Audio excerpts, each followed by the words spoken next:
তো বন্ধুরা দেখতে পাচ্ছেন রেমালের ঝড়ে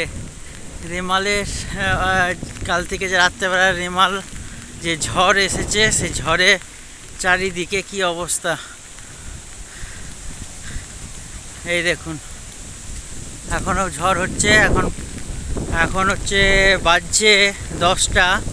এই মুহূর্তে আমি একটু কালকে রাতে বাড়ি ছিলাম না, আমি ডিউটিতে ছিলাম, এইমাত্র বাড়ি যাচ্ছি। তো দেখতে পাচ্ছেন কীরকম ঝড় হচ্ছে।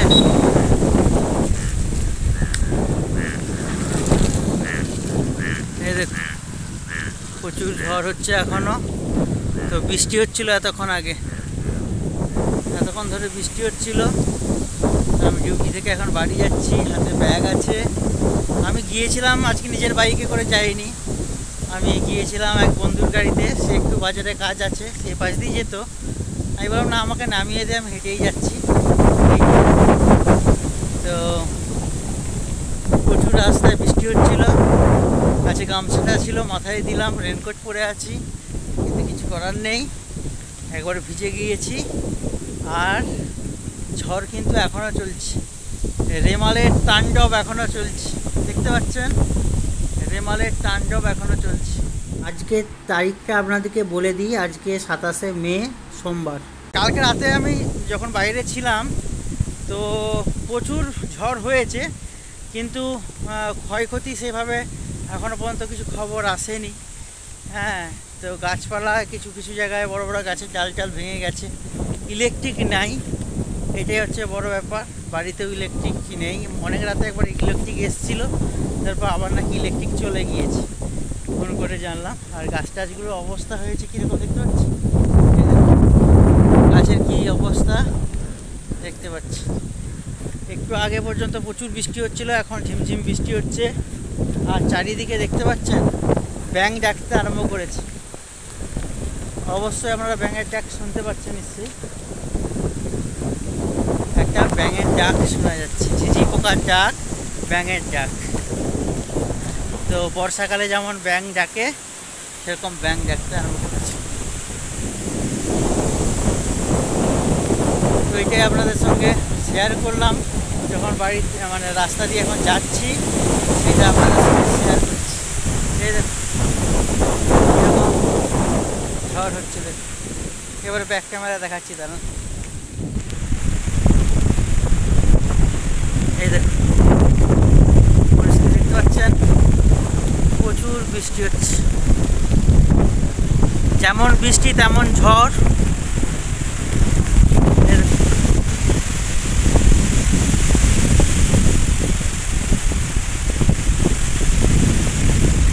এখানে বেশিক্ষণ দাঁড়ানো যাচ্ছে না, গাছগুলো কি অবস্থা হচ্ছে দেখুন। প্রচণ্ড ঝড়, প্রচণ্ড ঝড়। বন্ধুরা দেখতে পেলেন কীরকম ঝড় হচ্ছে, দেখুন। চলো আর ভিজবো না, অনেক ভিজেছি, ঠান্ডা লেগে যাবে আবার। প্রচুর প্রচুর প্রচুর বৃষ্টি, এখনও বৃষ্টি কিন্তু পড়ছে। এখন আবার বৃষ্টিটা জোরে এলো। তো এই দেখুন, আমার মাথা থেকে আবার ঝড়ে গামছা পড়ে গেল। এই দেখুন গামছাটা পড়ে গেল।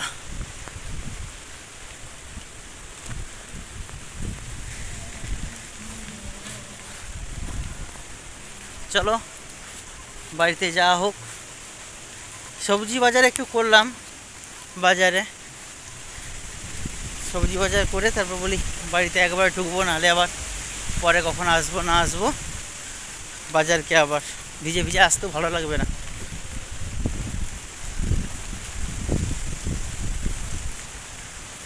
বৃষ্টি হয়নি, এমন ঝড় বৃষ্টি একবারে দেখিয়ে দিল। এই দেখুন ফুল গাছগুলোর কি অবস্থা, সব উল্টিয়ে পড়ে গেছে। আমার সূর্যমুখী গাছটাও হচ্ছে গিয়ে, সূর্যমুখী ফুল গাছটাও দেখতে পাচ্ছেন, এই যে হেলে গেছে, ফুলগুলো হয়ে আছে।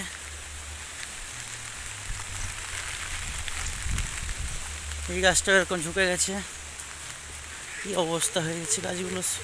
আর কত ফুল ফুটেছে, ফুল পড়েছে দেখতে পাচ্ছেন, একবারে ফুলে চারপাশে ফুল বৃষ্টি হয়েছে চারপাশে। চলে এসেছি বাড়িতে, গাছে কত ফুল পড়েছে, গলঞ্চ ফুল। চলুন যাওয়া হোক। এই যে আমার বাবু এখান থেকে দেখছে আমাকে, এসে গেছি। তোকে দেখি, কোথা দেখি বাবুকে? বাবুকে দেখা যায়নি, ঝড় দেখছিলি? এই তো বাবু এখানে শুয়ে আছে। আচ্ছা চলো ভিতর থেকে কথা বলবো। বলি ঘরে তো কারেন্ট নেই, কাল থেকে অন্ধকার, ঘরে ঢুকে পড়তে সব ভূত হয়ে গেছি আমরা সবাই। এই যে বাবু কথা দেখি, বাবু কথা, এই যে ঠিক আছে, কাবেরিকে ব্যাগটা দিই।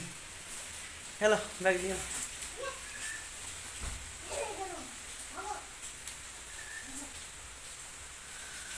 চলো জামা কাপড় ছাড়ি, পরে কথা বলছি। নমস্কার বন্ধুরা, সবাই কেমন আছেন? আশা করি যে যে প্রান্ত থেকে আমার ব্লগটি দেখছেন সবাই ভালো আছেন, সুস্থ আছেন।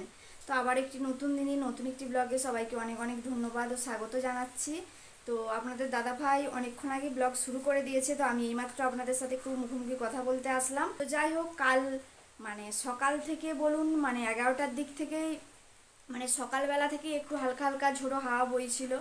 তারপরে তো প্রচণ্ড ঝড় দুপুরের পর থেকে, তারপরে বৃষ্টি, সারা রাত্রি ঝড় বৃষ্টি হয়েই কেটে গেছে। আজকে সকাল থেকেও ঝড় বৃষ্টি হচ্ছে, এখনও ঝড় বৃষ্টি থামেনি কিন্তু। আর এর মধ্যে ইলেকট্রিক নেই, কালকে সন্ধ্যে থেকে ইলেকট্রিক চলে এসেছিলো। তারপরে রাত্রি যে 10টার পর থেকে যে ঝড়টা শুরু হলো, তারপর থেকে ইলেকট্রিক আর নেই। তো কতক্ষণ ব্লগটা কন্টিনিউ করতে পারবো সেটাও বুঝতে পারছি না, কারণ ফোনে একদমই চার্জ নেই। আপনাদের দাদাভাই ডিউটি থেকে ফোনটা নিয়ে আসার পর ওর ফোন থেকে এখন আপনাদের সাথে একটু কথা বলে নিচ্ছি। আর আমি স্নান করতে গিয়েছিলাম, আপনাদের দাদাভাই ডিউটি থেকে আসার পর ও খিদে পেয়ে যাবে, সেই জন্য ওকে মুড়ি দিলাম, বাবুকেও মুড়ি দিলাম। তো বাবুকে খাইয়ে দিয়েই গিয়েছিলাম। তো ওদের খাওয়া দাওয়াও হয়ে গেছে, দই মুড়ি। তো সেটা একটু ভিডিও করে রেখেছিলাম, আপনাদেরকে একটু দেখিয়ে দিচ্ছি। বাবুও ঘুম থেকে ওঠার পর একটু শরবত খেয়েছিল, তো ওকেও দই মুড়ি খাওয়ালাম। আমি স্নান করতে চলে গিয়েছিলাম ওদেরকে মুড়ি দেওয়ার পর। তো স্নান টান করে আসলাম এইমাত্র, ভাবলাম আপনাদের সাথে একটু কথা বলে নিই। আর বাইরে তো এখনও ঝড় বৃষ্টি সবই হচ্ছে, আপনাদেরকে বললাম। তো রেমাল ঝড়ের পরিস্থিতি খুবই খারাপ। আমরা বাড়ির ভেতরে আছি বলে সেরকম ঝড়টা অনুভব করতে পারছি না, কিন্তু কালকে যেহেতু উপর ঘরে শুয়েছিলাম, যেহেতু ইলেকট্রিক নেই বলছি আপনাদেরকে, তো এই উপর ঘরে বেশ বাতাসটা দেয়, মানে জানলাটা খুলে দিলে, আপনাদেরকে আগেও বলেছি, বেশ বাতাসটা লাগে। আর নিচের ঘরে কি হচ্ছে বলুন তো, জানলাটা খুলে রাখলেও বাইরে যে ঝোড়ো হাওয়াটা দিচ্ছে, সেই ঝড়ের বাতাসটা কিন্তু রুমের মধ্যে ঢুকছে না। তো যাই হোক, উপরেও বিছানা টিছানা তুলে দিয়ে আসলাম সকালবেলা। তো এই যে আপনাদের দাদাভাই এখানে দাঁড়িয়ে আছে, এই আর এই যে বাবু এখানে। বাবু বলছে ভালো লাগছে না, দিদি আর ভাই এখনও ঘুম থেকে উঠেনি, আমি কি করব। ওই জন্য বাবুকে একটা গাড়ি এনে দিলাম, উপর থেকে, উপরেই ছিল। তো বাবু এখন গাড়িটা নিয়ে খেলা করছে। আর আপনাদের দাদাভাই ডিউটি থেকে আসার পথেও বাজার করে নিয়ে এসেছে। তো বাজারগুলো এখনও আমি কিছু ব্যাগ থেকে আজরও করিনি, কারণ অন্ধকার, মানে বাইরের দিকটা, ওই দিকটা এমনিতেই অন্ধকার। তারপরে মেঘলা করে রেখেছে, ইলেকট্রিক নেই, অন্ধকার লাগছে বলে সেই জন্য এখনও রান্নাঘরকে যাইনি। এবারে রান্নাঘরকে যাব, সবজি টবজিগুলো সব আজর করে রাখবো, কোথায় কি রাখবো, তারপরে রান্না করব। আর আপনাদের দাদাভাই বলছে আজকে খিচুড়ি রান্না করতে। তো দেখা যাক কি রান্না করা যায়, ভাত করব না খিচুড়ি করব। তো যাই হোক, সঙ্গে থাকুন, পরে আবার আসছি। এখন ঘড়িতে বাজে কোথায়, 1টা বাজতে যায়, ওটা বাজছে দেখি দাঁড়া। এখন ঘড়িতে বাজছে 12টা 54। হ্যাঁ ঠিকই বললাম, 1টাই বাজতে যায়। তো এইমাত্র মন্দিরে পুজো শেষ করলাম। তো মেঘলা আকাশটা অনেকটা আস্তে আস্তে মেঘটা কেটে যাচ্ছে, বৃষ্টিটা গুড়ি গুড়ি পড়ছে, গুড়ি গুড়ি বৃষ্টি পড়ছে, বাতাসটা মাঝে মাঝে দিচ্ছে, কিন্তু এখনও পর্যন্ত ইলেকট্রিক আসেনি। খুব সমস্যা বাড়ির মধ্যে, একবারে পুরো অন্ধকার লাগছে। ইনভার্টার যে ছিল সেও ব্যাটারি লো, আর ইনভার্টার কাজ করছে না। তো এইমাত্র মন্দিরে পুজো উজো করে বাইরের দিকে একটু এলাম, বাতাসটা দিচ্ছে, বৃষ্টিটা গুঁড়ি গুঁড়ি পড়ছে। তো চলুন দেখাই আপনাদেরকে কাবেরি হচ্ছে কীভাবে রান্না করছে। দেখতে পাচ্ছেন ভিতরে একবারে অন্ধকার, কিছু করার নেই, যাচ্ছি আমি। কারেন্ট না থাকলে খুব মুশকিল। এই যে দেখুন কাবেরি রান্না করছে, লম্ফ জ্বালিয়ে। কি জ্বালিয়ে? মোমবাতি জ্বালিয়ে। আমি লম্ফ বলছি, মোমবাতি জ্বালিয়ে রান্না হচ্ছে। এখন আর লম্ফ কোথায় পাবে, রান্না হয়ে এসছে। আর ও স্নান হয়ে গেছে, পুজো হয়ে গেছে, বাবুরও স্নান হয়ে গেছে। তো যেমন ডিম ভাজা করছি, ডিম ভাজাটা হয়ে গেলে কি রান্না হয়েছে? আরে খিচুড়ি।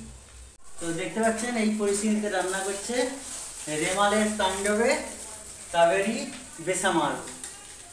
রান্না করছে অন্ধকারে বসে, দিনের বেলায় রাতের অন্ধকার নেমে আসছে, দেখতে পেয়েছেন? যা একটু রান্না করে না, চলো। পুরো অন্ধকার, পুরো রান্না করছে পুরোটাই অন্ধকার লাগছে। এই যে বাবু এইমাত্র উপর থেকে নিচে নেমে এলো। কি করছিল এতক্ষণ উপরে? খেলছিল। তা চিৎকার হচ্ছিল কেন? ভাই গন্ডগোল করছিল তাই। দেখে চিৎকার করছে শুনছিল। প্রথমে ভাই ভাই গিয়ে প্রথমে তাদের বাথরুমে প্রথমে দিদিকে লক করলো, তারপর আমাকে উঠাতে বলেছে বলে আমি উঠাইনি বলে লাগ হয়ে গেছে, আমি নিচে চলে গেছি বলে লাগ। তাই চিৎকার করে ভাই দিদিকে বাথরুমে লক করে দিয়েছে। লক করে দিয়েছিল, আবার খুলে দিত। হ্যাঁ। তারপর যেটুকু মাল ছিল বলে তাই যেত চিৎকার। আমাদের কীর্তন ভাই বোনে খেলতে গিয়েছিল, সেখানে যে দুষ্টামি সব হচ্ছিল কি কি সেটা এসে ওকে জিজ্ঞাসা করলাম, সব বলে দিল। ভাত খাবে কখন? এক্ষুনি। আজকে তো সবাই মিলেই খাবো একটা জিনিস, কি? খিচুড়ি। তুই খাবি? হ্যাঁ। আমরাও তো খাবো। ঠিক আছে, তোর মা ভাত বাড়ছে। তো বন্ধুরা এখন ঘড়িতে বেজে গেছে 1টা, আর আমার রান্না বান্নাও হয়ে গেছে। তো আজ দুপুরে কি রান্না করছি? গ্যাসটা আর বেশি হয়ে গেছে, 1:15-20 হয়ে গেছে, তখনই একটা ছিল। ও 1:15 বাজে। তো যাই হোক, আজ দুপুরে রান্না হয়েছে খিচুড়ি, ডিম ভাজা, আলু পোস্ত আর পটল ভাজা, আর আম কেটেছি। তো এই দিয়ে আজ দুপুরে খাওয়া দাওয়া হবে। যেহেতু বৃষ্টি ভেজা দিন, অনবরত বৃষ্টি হয়েই চলেছে, ঝড়টা একটু কমে গেছে কিন্তু বৃষ্টি তো হচ্ছে। তো যাই হোক, চারিদিক প্রচণ্ড অন্ধকার, আর রান্নাঘরের অবস্থা তো মানে হালটি হালটি। আমি যা হোক করে রান্নাটা করে নিলাম। তো এই যে বাবু খেতে বসে গেছে, আমি বাবুকে এখন খাইয়ে দেবো। বাবু তো নিজে হাতে খেতে পারে না। মা এই যে আপনাদের দাদা ভাই খেতে বসে গেছে। খিচুড়ি খাচ্ছি, খিচুড়ি। খাই না। হ্যাঁ, খাইয়ে দাও না বলছে বাবু। তো বাবুকে এখন খাইয়ে নিই, পরে আবার আসছে আপনাদের সাথে কথা বলবো, কেমন? সঙ্গে থাকবেন। তো বন্ধুরা এইমাত্র খাওয়া দাওয়া করে এখন বিশ্রাম নিতে এলাম উপরকে। তো কালকে রাতে উপরে শুয়েছিলাম বললাম আপনাদেরকে। তো উপরে বাতাস দিচ্ছে, আর ওদেরকে খেতে দেওয়ার পর আমিও তারপরে খাওয়া দাওয়া করলাম, বাসন টাসন ধুলাম, আর এখন ঘড়িতে 3টা মতো বেজে গেছে। তো আপনাদের দাদা ভাই আর বাবু আগেই চলে এসেছিল, আমি ঝড় এইমাত্র দেখছি, ঝড়। আসলাম। তো ঝড়টা কমেছে, আগে থেকে কমেছে। অনেক ঝড় কমে গেছে। আর আজকের দিনে খিচুড়ি, বৃষ্টির দিনে বেশ প্রায় সবাইয়ের বাড়িতেই কম বেশি আজকের দিনে খিচুড়ি হয়েছে, নাকি বলুন বন্ধুরা? আমাদের বাড়িতে তো হয়েছে, সবার বাড়িতে সবার বাড়িতে হয়েছে কিনা আপনারা কমেন্ট করে জানাবেন। তো যাই হোক বন্ধুরা, আজকের ব্লগটা বড় করবো না, কারণ ফোনে বেশি চার্জও নেই। আর রেমাল এখনো প্রচন্ড মানে কি বলবো তাণ্ডব চালাচ্ছে। তাণ্ডব চালাচ্ছে। রেমালের তাণ্ডবে অনেকেই মানে কি বলবো, আমরা হাসছি, খিচুড়ি খাচ্ছি, কিন্তু যারা দুর্ভোগের মধ্যে পড়েছে তারা বুঝতে পারছে রেমালের তাণ্ডবের মানে আমাদের পাশ দিয়ে গেছে, খুব একটা ক্ষতি হয়নি। আইলাতে যেভাবে ক্ষতি হয়েছিল আমরা দেখেছিলাম, আইলা ঝড়, তো সেভাবে আমফানেও হয়েছিল, কিন্তু এই রেমালে এই পাশের দিকে আমাদের হবে বলেছিল অনেকটা, কিন্তু আমাদের অতটা এখানে হয়নি। বেশি কিন্তু যেসব এলাকায় ক্ষতিগ্রস্ত হয়েছে তাদের জন্য সরকার সবসময় চেষ্টা করছে ব্যবস্থাপনা নেওয়ার জন্য, সেটা সবই ঠিক আছে, কিন্তু তাদের জন্য কি বলবো, তারা যেন নিরাপদ স্থানে থাকে এবং সরকারি নির্দেশ মাফিক তাদেরকে যে যে ব্যবস্থাপনা করেছে সেই মাফিক যেন তারা সে ব্যবস্থা সামিল হয়, এটাই তাদেরকে বলবো। নাহলে ব্লগ করছি ঠিকই কথাই, আমরা খিচুড়ি খাচ্ছি, সব করছি, তারা হচ্ছে খুব অস্বস্তির মধ্যে পড়েছে। যাদের হয়েছে তাদের তো বোঝা যাচ্ছে, কারণ খবরে আমি আর আমাদের পাশে যেখান থেকে জানালা দিয়ে দেখা যায় চন্দন গাছটা, তো চন্দন গাছটা দেখুন একবারে বেঁকে গেছে, এখান থেকে দেখা যাবে না, ব্যাক ক্যামেরা করে আপনাদেরকে দেখাচ্ছি না বন্ধুরা। চন্দন গাছটা কেমন বেঁকে গেছে দেখতে পাচ্ছেন? এই বারবার যে ঝড়ের মতো বাতাসটা আসছে, এতে গাছটা অন্যদিকে মানে কি বলবো, বাতাসের জন্য অন্যদিকে ঝুঁকে যাচ্ছে, ভেঙে যেতে পারে। এর আগেও তো এর আগে ঝড় হয়েছে, ততবারই চন্দন গাছের ডাল না হলে গাছের মানে মাথাটা থেকে পড়ে গেছে। তো এবারে দেখছি গাছটা এদিকের দিকে একটু দুলে মানে বেঁকে যাচ্ছে। আর ভিডিওটা আজকে আপলোড করতে পারবো কিনা তাও সন্দেহ, কারণ যা ইলেকট্রিকের অবস্থা, ইলেকট্রিকের জন্য খুব মুশকিল। তো যাই হোক বন্ধুরা, আর বেশি কথা বলছি না, এখানে ব্লগটা শেষ করে দিচ্ছি। সবাই ভালো থাকুন, সুস্থ থাকুন, টাটা টাটা। টাটা বন্ধুরা। পরবর্তী ভিডিওতে দেখা হবে।